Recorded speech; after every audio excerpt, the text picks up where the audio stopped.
I think the symposia present wonderful opportunities because it's an opportunity for the scholars to get together, to get to know each other, and so many of them have commented to me that that has been an exceptional thing for them. They will have the opportunity to form partnerships and relationships and collaborations, and I've heard of a number already that have started. They're going to write papers together, do research together, and hopefully produce some think pieces or thought pieces together.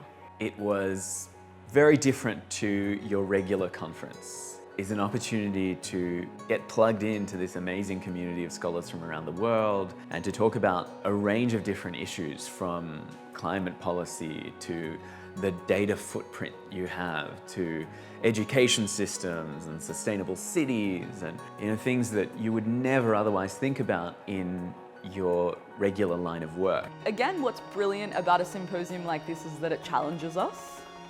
My background is in law, policy, regulation. I now wear the entrepreneur, technologist hat, and so my assumption is I've thought perhaps about some of the bigger picture questions that we have to tackle as a society. But of course, kind of an hour in a room with Monash scholars and you realise there's so many questions you're not even thinking about. My area of interest is in criminal law and sentencing, and it's been really useful to discuss with scholars about how our own systems might be improved at the micro level to enhance sustainability. Having a speaker and a provocateur, I think it's a really good way to make people think differently and to really engage an audience. People have taken that role really well, where they actively perhaps even say something that they may disagree with in order to get people to share their own opinions, which I really enjoy. I was involved in the session on thinking about the way we design our cities and transport in the future. And this is kind of tangentially related to my research, which I often do about environmental change and how we can make more efficient technologies.